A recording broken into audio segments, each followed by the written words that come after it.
BNP নাকি সংবিধান মেনেই ক্ষমতায় এসেছে এবং সেই সংবিধানে স্থির থাকতে চায়। এই একটি কথা, এমন একটি কথা বলেছেন বর্তমান স্বরাষ্ট্রমন্ত্রী সালাউদ্দিন আহমেদ। দর্শক, আপনারা জানেন যে ৫ই আগস্টের পর কি ঘটেছিল। অন্তর্বর্তীকালীন সরকারের একটা পিরিয়ড গিয়েছে, প্রায় ১৮ মাস আ আ অতিবাহিত হয়েছে। হওয়ার পরে বিভিন্ন ধরনের ঐকমত্য কমিশন গঠন করা হয়েছে। সেখানে দফায়, দফায় আলোচনা হয়েছে।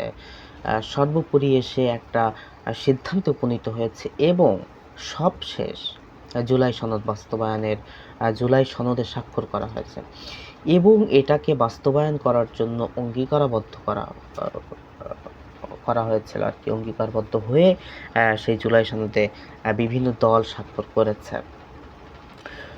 এখন এসে আ এই যে সালাউদ্দিন আহমেদ সহ বিএনপির অন্যান্য নেতারা যে ধরনের কথাবার্তা বলছেন যে সংবিধান মেনে তারা ক্ষমতায় এসেছে, সংবিধান মেনেই আপনারা থাকতে চান। তাহলে তো ২৯ সালে যে আপনাদের নির্বাচনে অংশগ্রহণ করার কথা ছিল সংবিধান অনুযায়ী। সংবিধান অনুযায়ী এখন শেখ হাসিনা সরকার ক্ষমতায় ছিল।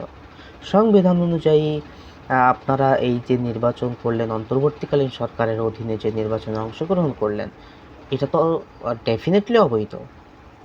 এখন যদি আপনি সেই শেখ হাসিনাকে সংবিধান অনুযায়ী ক্ষমতায় নিয়ে আসেন, তাহলে এই অন্তর্বর্তীকালীন সরকারে যারা, যারা ছিল সবাইকে ফাঁসি হবে। এবং এই যে নির্বাচন অন্তর্বর্তীকালীন সরকার নির্বাচনের আয়োজন করলো, এই নির্বাচনের আয়োজনে আপনারা যে অংশগ্রহণ করলেন, অংশগ্রহণ করে আপনারা যে এই যে ক্ষমতায় আসলেন, আপনাদেরও ফাঁসি হবে। আপনারা সংবিধান নিয়ে কথা বলছেন। সংবিধান মেনে কখনো গণ অভ্যুত্থান হয় না, বিপ্লব হয় না কখনো। কিন্তু আপনারা সেই সংবিধানের দোহাই দিয়ে নিজেদের অস্তিত্ব টিকিয়ে রাখার জন্য, নিজেদের সেই একই কায়দায় যেভাবে শেখ হাসিনা সরকার ক্ষমতায় টিকেছিল বিগত ১৭ বছর, আপনারা সেই ধারাবাহিকতায় রাজনীতি করতে চান, রাজনীতি চালিয়ে যেতে চান যতদিন আপনাদের এই প্রজন্ম থাকবে ততদিন। এটা তো জুলাইয়ের আকাঙ্ক্ষা ছিল না।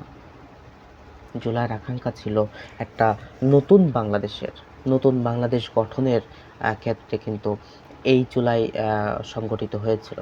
হ্যাঁ, প্রথম অবস্থায় সা কোটা সংস্কার দিয়ে শুরু হয়েছিল। বাট সর্বোপরি যে স্বৈরাচার হয়ে ওঠার যে পথ, শেখ হাসিনা সরকার যে স্বৈরাচার হয়ে উঠেছিল, এই পথ বন্ধের জন্য এই আন্দোলন কিন্তু সংগঠিত হয়েছিল, দানা বেঁধেছিল। এটা কিন্তু এই একবারে এই কোটা সংস্কার কে কেন্দ্র করেই কিন্তু শুরু হয়নি আ এই যে আন্দোলনটা। এটা শুরু হয়েছে অনেক আগে থেকে। বিডিআর বিদ্রোহ থেকে শুরু করে আ নিরাপদ সড়ক আন্দোলন হয়েছে, কোটা সংস্কারের ১৮ সালে যে আন্দোলন হয়েছে সেটা হয়েছে। তারপরে হচ্ছে জামাতের লিডারশিপদেরকে হত্যা করা হয়েছিল। তখন যে একটা আ আন্দোলন দানা বেঁধেছিল।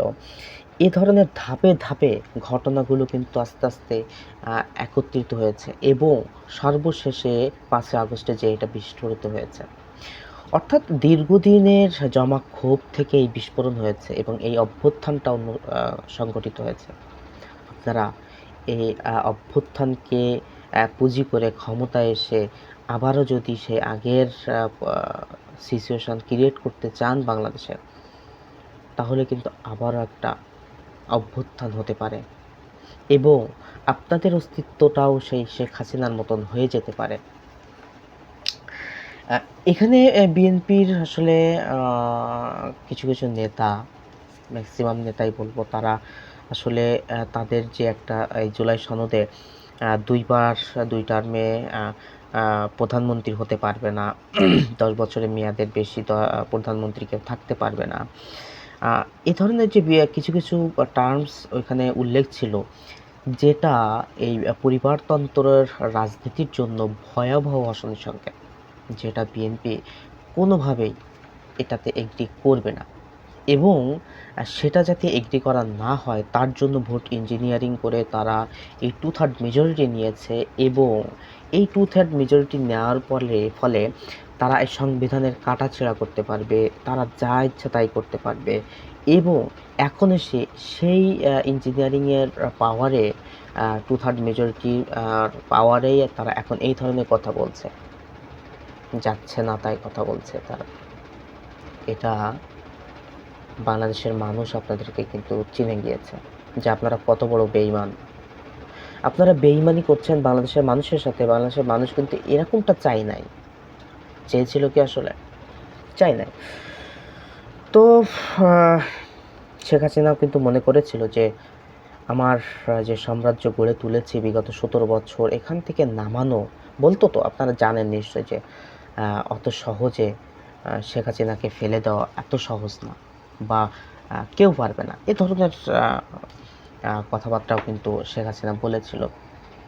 তো তার থেকে শিক্ষা গ্রহণ করা উচিত বিএনপির, এবং এমন কোনো কথাবার্তা বলা উচিত না, কিংবা এমন ধরনের কাজ করা উচিত না যাতে করে তাদের উপরে জনগণ ক্ষিপ্ত হয়ে তাদের বিরুদ্ধে একটা আন্দোলন গড়ে তোলে এবং এরকম একটা অভ্যুত্থান এই সরকারের বিরুদ্ধে সংগঠিত হয়।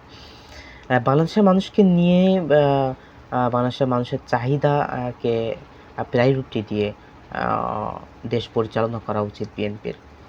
আশা করব বিএনপি জুলাই অভ্যুত্থানের পূর্বে যে স্বৈরাচারী একটা দুঃশাসন ছিল, সেই সিনটা, সেই সিচুয়েশনটা আবারও ফিরিয়ে আনবে না বাংলাদেশে, এবং জনগণের মতামতের ভিত্তিতে জনগণের মতকে প্রায়োরিটি দিয়ে তারা দেশকে পরিচালনা করবে, সেই আশাই আমরা করছি।